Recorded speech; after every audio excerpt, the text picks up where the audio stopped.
सारे सबूत सबके सामने होने के बावजूद भी इस मर्डर मिस्ट्री को सॉल्व करने के लिए एजेंसीज को सालों लग गए। और ये सब कुछ पॉसिबल हो पाया जब इस केस की इन्वेस्टिगेशन एक सीक्रेट क्राइम सॉल्विंग एजेंसी ने की। देखो, वीडियो की शुरुआत भी धमाके से होगी और एंडिंग भी, लेकिन अंत तक जाकर आप कहोगे ये कैसे हो गया, क्या हो गया, ये ऐसा नहीं हो सकता। आज मैं इस ट्रू स्टोरी को बढ़िया ही अच्छे तरीके से समझाने वाला हूं, जहां सस्पेक्ट और उनके नाम भी आपको साथ साथ बताऊंगा और एंड तक आपको यह गैस करना है कि इनमें से क्राइम किसने किया। बीच में आप बहुत बार भटकोगे, नहीं इसी ने किया होगा ये क्राइम, लेकिन आपके सारे दावे धरे के धरे रह जाएंगे। काश इसके ऊपर कोई मूवी बन जाए तो मजा ही आ जाए। बॉलीवुड वालों, ध्यान से इस स्टोरी को सुनना। वीडियो को शुरू करने से पहले मैं आपको बता दूं कि इस वीडियो को आप अपनी आंखें बंद करके देखिए। हमारे समझाने का तरीका ही कुछ इस तरह का है कि सारे विजुअल्स आपका दिमाग खुद बनाएगा, आपके दिमाग में वो सारी फुटेज बन जाएंगी जो भी मैं बोलूंगा। लेकिन जिन्होंने खोल कर देखनी है मोस्ट वेलकम, लेकिन आंखें बंद करने वाले सबसे पहले इन कैरेक्टर्स का नाम सुनते जाएं। अब मुझे समझ में नहीं आ रहा कि मैं कैरेक्टर्स के नाम बताऊं भी या ना, इसमें काफी कैरेक्टर हैं, लेकिन उनमें से आप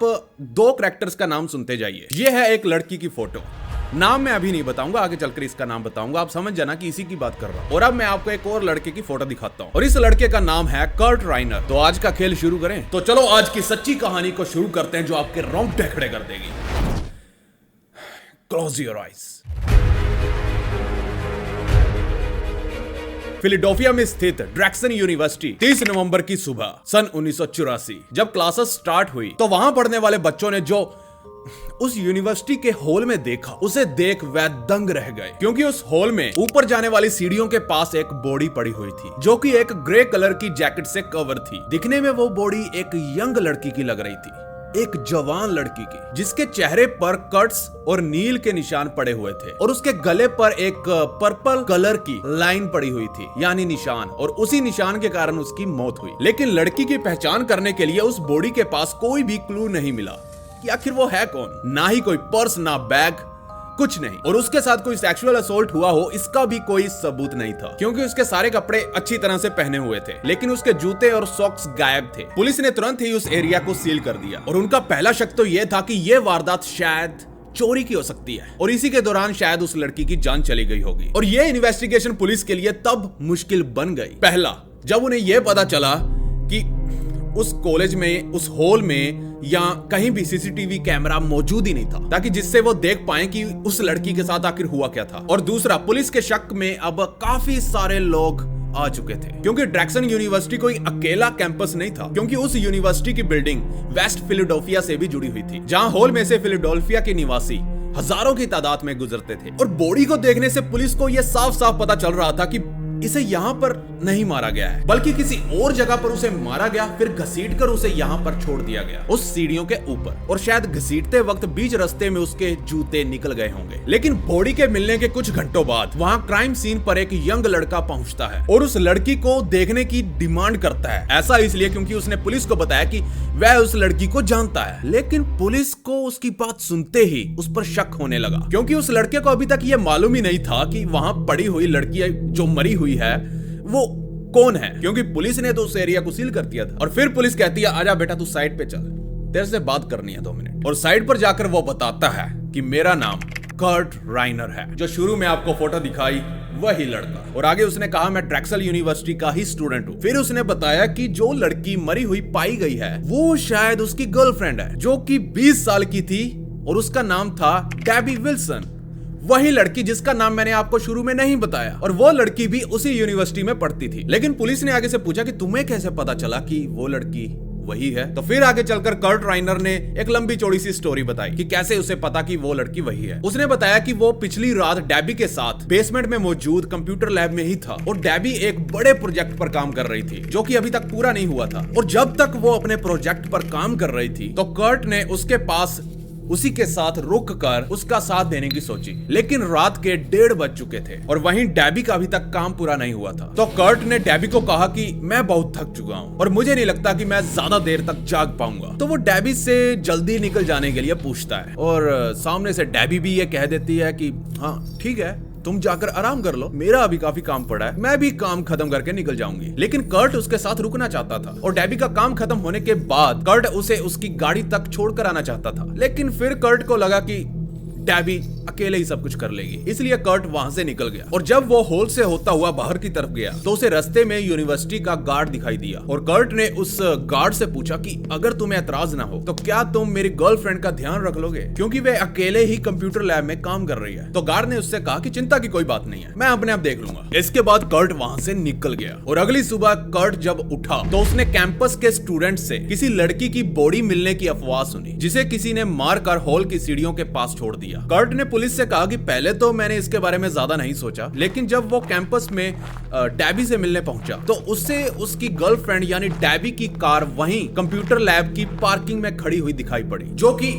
जरा सा भी नहीं हिली थी। ऐसा लग रहा था कि पूरी रात वो कार 1 इंच भी नहीं हिली थी, वो वहीं पर खड़ी थी। और जब वो डैबी से मिलने जब उसकी लोकेशन पर पहुंचा तो डैबी वहां थी ही नहीं, जो कि अक्सर वो वहां ही होती है। फिर उसने पुलिस को कहा कि इसी पॉइंट पर मुझे लगा कि शायद जो लाश सीढ़ियों के ऊपर पड़ी है वो शायद डैबी की ही है, और उसका शक गलत नहीं था, वो बॉडी डैबी की ही थी। लेकिन पुलिस ने उसकी स्टोरी पर विश्वास नहीं किया और उसका बॉयफ्रेंड कर्ट वो लास्ट इंसान था जिसने डैबी को आखिरी बार जिंदा देखा था। पुलिस ने नोटिस किया कि कर्ट की उंगलियों पर नील के निशान पड़े हुए थे और उंगलियों के बीच एक कट भी लगा हुआ था, जिसके बाद पुलिस कर्ट को कातिल की नजर से देखने लगी। और अब तक जो मर्डर एक चोरी की वारदात लग रही थी वो असल में डैबी के साथ किसी की पर्सनल दुश्मनी हो सकती थी। और जो डैबी के गले पर पर्पल लाइन पाई गई थी वो कोई मामूली निशान नहीं था, क्योंकि उसकी हत्या गला घोटकर की गई थी और जिस चीज से उसका गला घोटा गया था वो उसी चीज का निशान था। डैबी की चोटों के निशान देखकर लग रहा था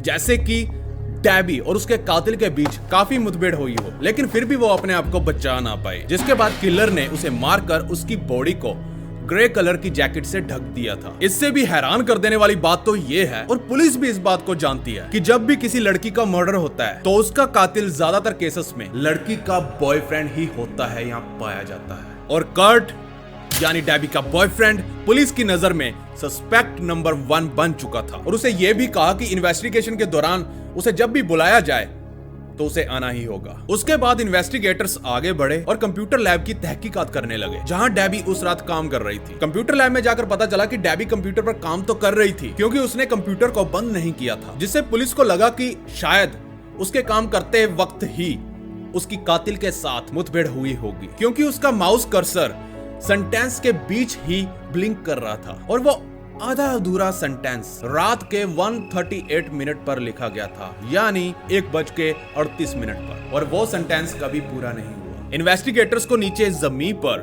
2 एक्सटेंशन केबल्स मिली, जिसे देख यही लग रहा था कि उन्हीं केबल से डैबी का गला घोटा गया हो। और डैबी जिस चेयर पर बैठी हुई थी उसी चेयर के बिल्कुल पीछे जमीन पर एक खून का धब्बा भी पड़ा हुआ था, जिसका सैंपल इकट्ठा करके उसे फोरेंसिक जांच के लिए भेज दिया गया। इसके बाद पुलिस का ध्यान कंप्यूटर लैब में पड़ी चेयर्स पर गया, जो कि बिल्कुल अपनी जगह पर थी। पुलिस को लगा कि अगर डैबी को यहाँ मारा गया है तो उनके बीच हाथापाई जरूर हुई होगी और यहाँ का सामान भी इधर उधर बिखरा होना चाहिए था, लेकिन वो सारा सामान बिल्कुल अपनी जगह पर सही सलामत पड़ा हुआ था, जिससे इन्वेस्टिगेटर्स की मुश्किलें और भी बढ़ गई थी, क्योंकि अगर वहाँ कातिल के खिलाफ कोई सबूत भी होता तो वो कंप्यूटर लैब से गायब हो चुका था। वो क्यों? क्योंकि उस सुबह कैंपस की केयर टेकर ने कंप्यूटर लैब की सारी सफाई कर दी थी। और यहीं से हमें मिलती है सस्पेक्ट नंबर 2, केयर टेकर। जिसके बाद इन्वेस्टिगेटर्स ने उस काम वाली बाई का इंटरव्यू लिया, लेकिन उसने अपनी गलती मानते हुए सॉरी बोला, क्योंकि उसने कुछ भी जानबूझकर नहीं किया था। फिर इन्वेस्टिगेटर्स ने उस केयर टेकर से पूछा कि तुम्हारी सफाई करने से पहले क्या तुम्हें कुछ भी अजीब लगा इस कंप्यूटर लैब में या बाहर हॉल में? तो उसने जवाब दिया नहीं, कि मुझे तो ऐसा कुछ भी अजीब नहीं लगा। केयर टेकर ने सिर्फ इतना बताया कि कंप्यूटर लैब में कुछ चेयरें बिखरी पड़ी थी, लेकिन उसके लिए कंप्यूटर लैब की हालत हर सुबह यही होती है। तो मुझे नहीं लगता और ना ही पुलिस को लगता है कि केयर टेकर को इस लिस्ट में शामिल किया जाए, तो हम इस सस्पेक्ट लिस्ट से इसको बाहर निकालते हैं।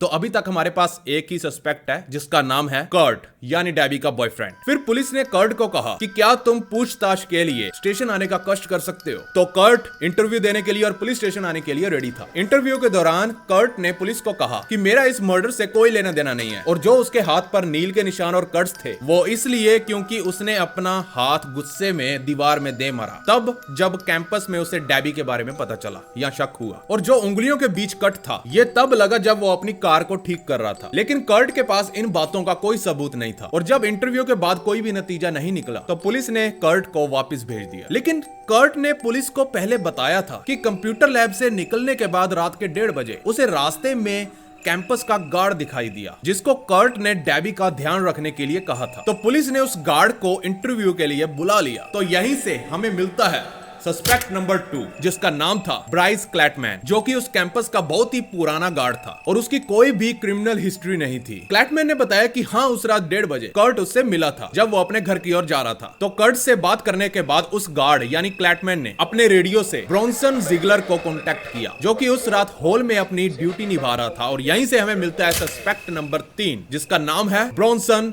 जिगलर। तो क्लैटमैन ने ब्रॉन्सन जिगलर को रेडियो पर कहा कि तुम और तुम्हारे साथ जो डेविड डिक्सन है, तुम नीचे जाकर कंप्यूटर लैब में एक बार चक्कर लगाओ और यहीं से हमें मिलता है सस्पेक्ट नंबर 4 जिसका नाम है डेविड डिक्सन, जो कि एक गार्ड था। तो अब हमें यहां से पता चलता है कि उस रात 3 गार्ड कैंपस में मौजूद थे, एक बिल्डिंग के बाहर और 2 हॉल में। सस्पेक्ट नंबर 2 ने 3 से रेडियो पर बात करने के बाद सस्पेक्ट नंबर 2 ने पुलिस को बताया यानी क्लैटमैन ने कि उस रात उसने एक आदमी को देखा था जो एक स्टूडेंट लग रहा था और वो हॉल से बाहर की तरफ आ रहा था। लेकिन वो उस गार्ड क्लैटमैन से काफी दूर था और वहां अंधेरा भी काफी हो रखा था जिससे क्लैटमैन उस आदमी को पहचान नहीं पाया। और आखिर में क्लैटमैन यानी सस्पेक्ट नंबर 2 ने पुलिस को बताया कि उसने तो हॉल में एक भी कदम नहीं रखा, मेरा काम सिर्फ दरवाजे पर खड़े रहना है। और पुलिस के कहने पर वो लाई डिटेक्टर टेस्ट के लिए भी रेडी था। पुलिस ने जब सस्पेक्ट नंबर 3 और 4 को यानी ब्रॉन्सन जिगलर और डेविड डिक्सन का बैकग्राउंड चेक किया तो पता चला कि डिक्सन मिलिट्री से रिटायर्ड था, लेकिन वो अभी भी आर्मी रिजर्व में था, मतलब आर्मी कभी भी उसे बुला सकती है। और वहीं सस्पेक्ट नंबर 3 ब्राउंसलर जिगलर की बात करें तो वो सलाखों के पीछे एक बार जा चुका था, वो भी एक चोरी के मामले में, और उसने इसी बात को छुपाकर उस सिक्योरिटी गार्ड की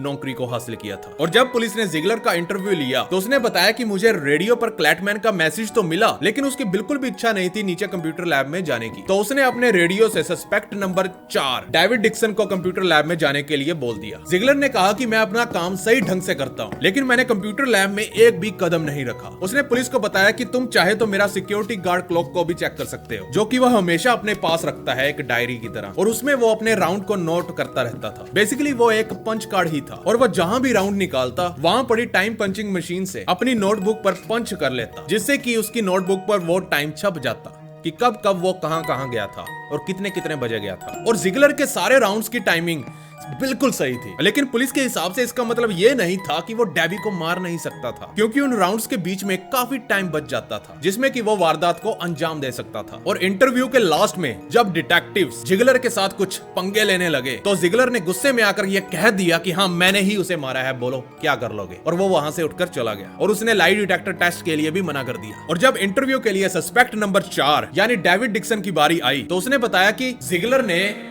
उसे रेडियो पर कोई मैसेज दिया ही नहीं कि वो कंप्यूटर लैब में जाकर उस लड़की को देखे। फिर डिक्सन ने यह तो कहा कि हाँ, देर रात तक कोई कंप्यूटर लैब में काम कर रहा था, क्योंकि रात को जब वो 2:15 बजे वहां से गुजरा तो कंप्यूटर लैब की लाइट्स ऑन थी और अंदर से प्रिंटर्स की आवाज भी आ रही थी। लेकिन उसने ज्यादा ध्यान नहीं दिया और ना ही वो कंप्यूटर लैब के अंदर गया, क्योंकि वो किसी को डिस्टर्ब नहीं करना चाहता था। उसने सोचा कि वो फिर से बाद में एक बार राउंड मार लेगा, ये देखने के लिए कि अंदर जो कोई भी था वो चला गया या नहीं। और तब तक वो टेलीफोन से अपनी गर्लफ्रेंड से बात करता रहा। और जब सुबह हुई तो उसने बताया कि मैं फिर से 4 बजे के करीब कंप्यूटर लैब को चेक करने के लिए गया, लेकिन कंप्यूटर लैब की लाइट्स बंद हो चुकी थी और जो कोई भी वहां था वो चला गया था। और जब पुलिस ने सस्पेक्ट नंबर 3 और 4 यानी जिगलर और डिक्सन से पूछा कि तुम्हें वहां कोई बॉडी दिखाई क्यों नहीं दी, तो उन्होंने बताया कि सिक्योरिटी राउंड्स बिल्डिंग के अंदर तक ही सीमित रहते हैं, बिल्डिंग के बाहर नहीं जाते, और वो सीढ़ियां बिल्डिंग से बाहर की तरफ गिनी जाती हैं और इसी वजह से वो डेबी की बॉडी को नहीं देख पाए। तो इस पॉइंट तक सस्पेक्ट नंबर 3 और 4 पुलिस के शक के घेरे में थे, लेकिन जिगलर पहले नंबर पर था यानी सस्पेक्ट नंबर 3। और अब हमारे पास 4 सस्पेक्ट हो चुके हैं। आपको क्या लगता है? आप भी अपने दिमाग में कुछ ना कुछ सोच रहे होंगे, तो सोचिए। तो चलिए आगे बढ़ते हैं। लेकिन सस्पेक्ट नंबर 1 यानी कर्ट की तरह इन दोनों के खिलाफ भी पुलिस के पास कोई सबूत नहीं था। फिर इन्वेस्टिगेटर्स ने तय किया कि क्यों ना वो उस आदमी का पता लगाएं जो कि उस रात गार्ड को कर्ट से बात करने के बाद हॉल में से बाहर निकलता हुआ दिखा था। लेकिन अंधेरा इतना था कि गार्ड उसे पहचान नहीं पाया, और जब उसके बारे में पता लगाया गया तो वो एक 28 साल का PhD स्टूडेंट था। और यहीं से हमें मिलता है सस्पेक्ट नंबर 5, और उस सस्पेक्ट का नाम था एशली एशलिन बर्हर्ड, और वो दो कामों से जाना जाता था। एक तो ये कि वो लंबे समय तक पढ़ता था, और दूसरा कि उसने अपनी एक फीमेल सेक्रेटरी को पेंसिल की नोक पर दबोच लिया था और उसे मारने की धमकी भी दे डाली थी। और उसका ऑफिस बिल्कुल ऊपर था और उसी के नीचे डेबी की बॉडी पड़ी हुई थी। और जब पुलिस के द्वारा सस्पेक्ट नंबर 5 यानी उसका इंटरव्यू लिया गया तो उसने बताया कि उस रात वो अपने ऑफिस में ही था, लेकिन वो डेबी को नहीं जानता था। और उसने ये भी बताया कि मैं तो उस रात डेबी को मिला ही नहीं। और जब इसे लाई डिटेक्टर टेस्ट के लिए पुलिस ने कहा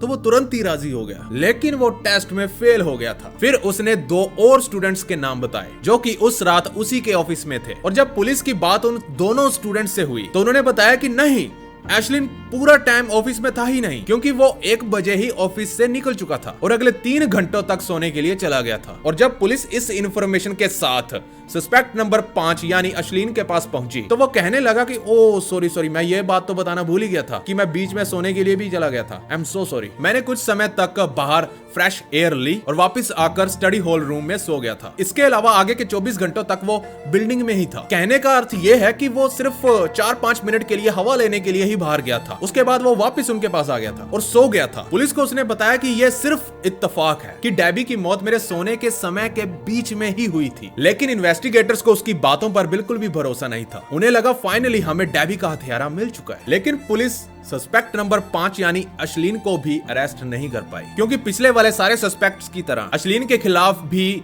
पुलिस के पास कोई भी सबूत नहीं था। और अब इस पॉइंट तक पुलिस के हाथ कुछ भी नहीं लगा था, लेकिन फिर भी वो अपना काम करती रही, सबूत ढूंढती रही। तो इन्वेस्टिगेशन को आगे बढ़ाते हुए पुलिस डेबी के दोस्तों के साथ पूछताछ करने लगी, जिसमें यह पता चला कि काफी समय से एक आदमी डेबी को स्टॉक कर रहा है, यानी उसे ताड़ रहा था और उसका पीछा वगैरह करता रहता था। और यहीं से हमें मिलता है सस्पेक्ट नंबर 6, और उस लड़के का नाम था एलन स्मिथ, जो कि डेबी का पहले बहुत ही क्लोज फ्रेंड हुआ करता था। लेकिन वो सिर्फ दोस्त थे और स्मिथ डेबी के सिर्फ करीब जाना चाहता था। लेकिन डेबी स्मिथ के साथ रिलेशनशिप में नहीं रहना चाहती थी, इसलिए डेबी ने उसे साफ साफ मना कर दिया। एलन स्मिथ इस बात से काफी नाराज था, तो वो डेबी को कैंपस में हर जगह फॉलो करने लगा ताकि वो उसे रोक कर अपने दिल की बात कर सके। लेकिन डेबी हर बार एलन को मना कर देती थी, जिससे एलन का गुस्सा और भी बढ़ता गया। और डेबी के मरने के 1 दिन पहले उसके दोस्तों ने देखा कि डेबी और एलन किसी बात को लेकर कैंपस में लड़ रहे थे, और एलन ने डेबी का शोल्डर भी पकड़ा हुआ था और उसे जोर जोर से हिला रहा था और उस पर चिल्ला भी रहा था। अब पुलिस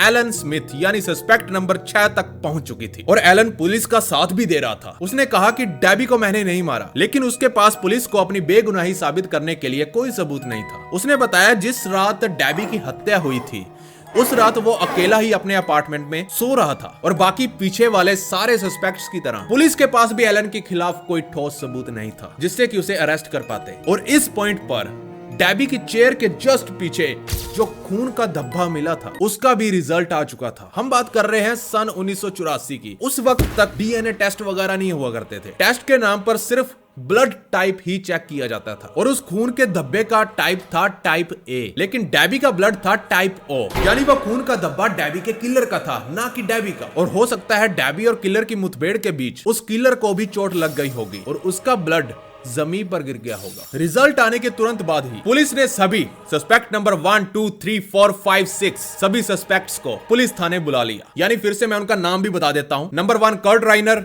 नंबर 2 वो गार्ड क्लैटमैन, number 3 Bronson Ziegler, number 4 David Dixon, number 5 Ashlyn बर्हर्ड और नंबर 6 पर एलन स्मिथ। रुकिए, अब आप बताइए इनमें से कौन है वो किलर। खैर आपका भी दिमाग हिल जाएगा। चलो अब आगे सुनो। इन सभी सस्पेक्ट्स को इसलिए बुलाया गया ताकि पुलिस उनका ब्लड सैंपल ले सके। पुलिस को लगा अगर इनमें से किसी का भी ब्लड टाइप ए होगा तो वही डेबी का खूनी होगा। लेकिन हैरानी की बात तो यह है उन सभी सस्पेक्ट में से किसी का भी खून टाइप ए था ही नहीं, और इस चीज ने इन्वेस्टिगेटर्स के तोते उड़ाकर रख दिए थे। वो हिल चुके थे, मतलब वो सभी के ब्लड सैंपल के टाइप को देखकर हिल चुके थे कि किसी का भी ब्लड टाइप ए नहीं है। ये कैसे हो सकता है? डेबी के मरने के पहले कुछ दिनों तक तो काफी सबूत मिलते गए, लेकिन फिर भी पुलिस किसी को भी पकड़ नहीं पाई। और ऊपर से ब्लड टाइप टेस्ट ने पुलिस को जितनों पर भी शक था सभी सस्पेक्ट पर, वो पुलिस के शक के घेरे से बाहर होते चले गए, और कोई भी गिरफ्तारी ना होने से ड्रैक्सन यूनिवर्सिटी की सारी कमेटी परेशान होने लगी, और वहां के स्टूडेंट्स भी यूनिवर्सिटी की कमजोर सिक्योरिटी पर सवाल उठाने लग गए, क्योंकि सिक्योरिटी गार्ड्स को कोई भी हथियार मुहैया नहीं कराया गया था। और वहां की एडमिनिस्ट्रेशन ने कहा कि जो कोई भी डेबी के किलर के बारे में बताएगा तो उनकी तरफ से $10,000 का इनाम दिया जाएगा। और यूनिवर्सिटी के प्रेसिडेंट को लगता था कि किलर अभी भी उन्हीं के बीच में मौजूद है, तो इसलिए प्रेसिडेंट ने सभी स्टूडेंट्स को बड़ी सिस्टम में रहने के लिए कहा। जो स्कूल में बोलते हैं ना, बड़ी सिस्टम में रहना। और इस सिस्टम का मतलब होता है कि कोई भी स्टूडेंट्स अकेला नहीं घूमेगा, एक छोटा छोटा झुंड बनाकर जाएगा। लेकिन एक बात किसी के भी पल्ले नहीं पड़ रही थी कि क्यों सबसे पहले कातिल ने डेबी को ही चुना। और ये बात उन्हें इसलिए हजम नहीं हुई क्योंकि डेबी बहुत ही अच्छी लड़की थी और वह सभी से प्यार से बात करती थी। अगर उसके स्कूल लाइफ की बात करें तो उसने हाई स्कूल में मॉडलिंग सीखी थी, लेकिन वो उसमें कुछ भी अचीव नहीं कर पाई क्योंकि उससे लगता था कि वो अपने दांतों के ब्रेसेस की वजह से रिजेक्ट हो जाएगी। डेबी पढ़ाई में एक एवरेज स्टूडेंट थी और उसे अच्छे ग्रेड लेने के लिए काफी मेहनत करनी पड़ती थी। और जब भी वो डिमोटिवेट फील करती थी तो वो अपने टेबल पर पड़ी एक फोटो, एक मर्सिडीज बेंज की फोटो थी जिसे वो अक्सर देखा करती थी और मोटिवेट हो जाया करती थी क्योंकि वो अपने सपने पूरे करना चाहती थी। और जब डेबी की हत्या हुई तो वो तस्वीर उसके डेस्क पर ही पड़ी थी ताकि उसे अपने काम करते वक्त मोटिवेशन मिलता रहे। और पुलिस को जो एविडेंसेस में जो चीजें मिली उससे कोई भी नतीजा नहीं निकल रहा था।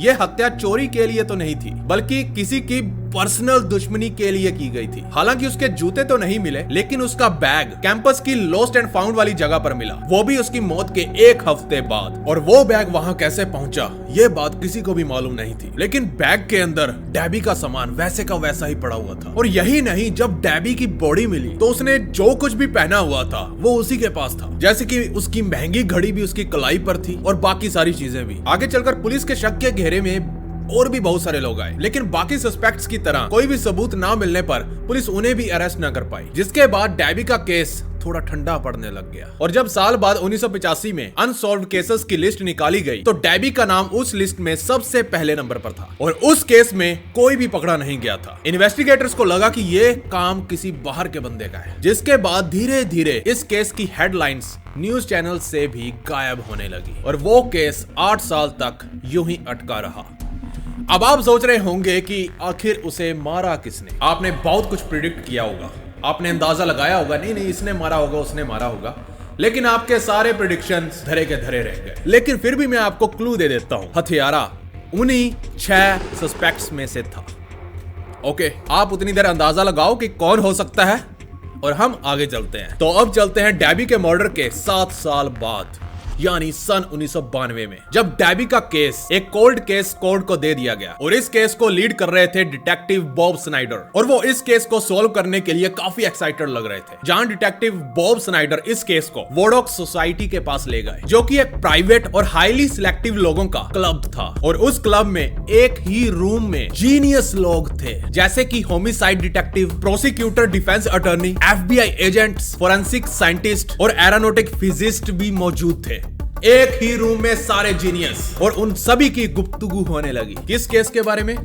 डेबी के अनसॉल्व्ड केस के बारे में। और वो सभी जीनियस लोग दुनिया के हर एक कोने से आए थे, जहां हर महीने क्लोज डोर सेशंस होते हैं, जहां बंद दरवाजों के पीछे अनसॉल्व केसेस के बारे में चर्चा होती है। और वो सारे जीनियस मिलकर गुफ्तगू करके एक दूसरे से डिस्कस करके केसेस को सॉल्व करने की कोशिश करते हैं। तो उस दिन डिटेक्टिव बॉब स्लाइडर उन सभी जीनियस बंदों के बीच जाकर खड़ा हो गया और डेबी के अनसॉल्व केस के बारे में सारी डिटेल्स उनके सामने रख दी। फिर बॉब स्लाइडर ने उन जीनियस बंदों से कहा, अब शुरू हो जाओ। तो वहां बहुत ही सीरियस डिस्कशन हुई, काफी लंबे तक डिस्कशन चली। और डिस्कशन के दौरान वहीं पर मौजूद रिचर्ड वॉल्टर, जो कि उस सोसाइटी का फाउंडिंग मेंबर था, उसने कहा कि सबने अपने अपनी थ्योरी बता दी, चलो ठीक है, लेकिन मेरे पास एक थ्योरी है। उसने बताया कि किलर अपने आप को बहुत ही शाना समझता है। वॉल्टर ने अपनी थ्योरी में एक क्लू के बारे में जिक्र किया, जो कि पहले पुलिस और डिटेक्टिव्स को उसके बारे में ध्यान देना चाहिए था, लेकिन किसी ने ध्यान नहीं दिया। सब कुछ सामने था और वो क्लू था डेबी के खोए हुए जूते। उसने कहा जूतों का खोना कोई नॉर्मल बात नहीं थी और वही जूते सबसे बड़े क्लू थे। वॉल्टर ने बताया कि वो किलर एक फुट फेटिश था। फुट फेटिश आप इंटरनेट पर सर्च कर सकते हो, फुट फेटिश क्या होता है, एक बार मैंने इसके बारे में बताया था। तो वॉल्टर ने भी ये कहा कि वो किलर एक फुट फेटिश था, जिसका मतलब होता है कि उसे पैर देखना बहुत पसंद था। कुछ लोगों को होता है कि किसी के पैर देखने में अच्छा लगता है, उन्हें ही कहा जाता है फुट फेटिश। और इंस्टाग्राम पर फुट फेटिश के नाम पर आपको पेजेस भी मिल जाएंगे, वो फॉलो करके रखे हुए हैं और फोटोज देखते हैं पैरों की। आप खुद सर्च करना इंटरनेट पर कभी भी। तो वापस टॉपिक पर चलते हैं। अब डिटेक्टिव बॉब स्नाइडर के पास उन जीनियस लोगों से पूछने के लिए और कुछ नहीं था, लेकिन वो इस छोटे से क्लू से बहुत खुश था और इस इंफॉर्मेशन को लेकर वह अपनी टीम के पास पहुंच गया। जिसके बाद वो सभी सस्पेक्ट्स का, अपने पास कितने सस्पेक्ट थे?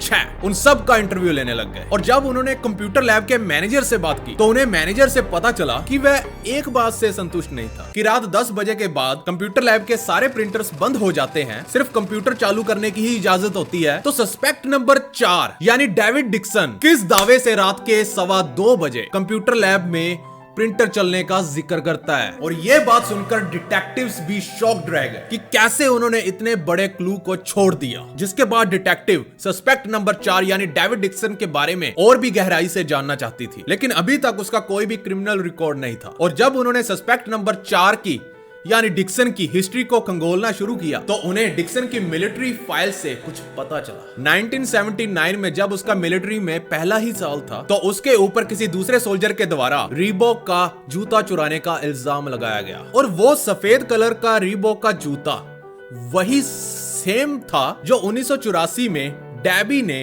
अपने पैरों में पहना हुआ था, यानी सफेद कलर का रीबॉक का जूता। फिर पुलिस सस्पेक्ट नंबर 4 डिक्सन के पड़ोसियों से बात करने लगी, जहां सभी पड़ोसियों में से 4 महिलाओं ने, जिनका घर डिक्सन के बिल्कुल बगल में था, तो उन महिलाओं ने उनके घर से जूते और गंदी जुराबें चुराने की रिपोर्ट की थी। लेकिन किसी भी महिला को उनके जूते नहीं मिले और ना ही उस चोर का पता चल पाया। और जब पुलिस ने डिक्सन के घर में रेड डाली तो उसकी एक घर की अलमीरा में लड़कियों के 20 जोड़े पुराने व्हाइट स्नीकर्स पड़े हुए थे, सफेद कलर के 20 जोड़ी जूते, जिन्हें प्लास्टिक से रैप करके रखा गया था कि मानो जैसे कि डिक्सन की वो ट्रॉफीज हो, इनाम की तरह संभाल के रखा हुआ था। और उसके घर से पुलिस को 77 वीडियोस भी मिली और वो वीडियोस सिर्फ लड़कियों के पैरों की थी, जो कि सिर्फ सफेद कलर के जूते पहनकर चल रही थी। डैबी की हत्या की रात को डिक्सन ने यानी सस्पेक्ट नंबर 4 ने पुलिस को बताया था कि वो फोन पर अपनी गर्लफ्रेंड से बात कर रहा था, जो 7 सालों के दौरान आगे चलकर उसकी वाइफ बनी और उनका डाइवोर्स भी हो चुका था। और फिर जब डिटेक्टिव ने उसकी एक्स वाइफ से बात की तो उसने बताया कि उनकी बात उस रात कुछ मिनटों तक ही हुई थी, ना कि कुछ घंटों तक हुई थी। जिसके बाद पुलिस ने सस्पेक्ट नंबर 4 यानी डेविड डिक्सन को डैबी के मर्डर के 8 साल बाद जून 1993 में अरेस्ट कर लिया। लेकिन उसने कुछ भी कबूल नहीं किया था। और जब वह सलाखों के पीछे पहुंचा तो वो अपने साथ वाले कैदी के सामने अपनी तारीफों के पुल बांधने लगा कि कैसे उसने डैबी को मौत के घाट उतार दिया था। उसने ये भी बताया कि उसने ऐसा इसलिए किया क्योंकि वो डैबी के पैरों को देखना चाहता था। जिसके बाद उसके साथ वाले कैदी ने ये इंफॉर्मेशन पुलिस को बता डाली, जिसके बाद ही जाकर डेविड डिक्सन यानी सस्पेक्ट नंबर 4 डैबी की मौत का जिम्मेवार पाया गया और उसे उम्र कैद की सजा सुनाई गई। लेकिन क्या वो अभी भी जिंदा है? जी हाँ, शायद नहीं भी, मुझे नहीं पता। हमने इन सभी सस्पेक्ट्स की बात करी, हमारे पास 6 लोग थे। लेकिन अब जो मैं एक बात आपको बताने वाला हूँ उससे आपका दिमाग हिल जाएगा। डैबी जहाँ काम कर रही थी उसकी चेयर के पीछे जो खून का धब्बा पड़ा हुआ था वो किसका था? Over and out.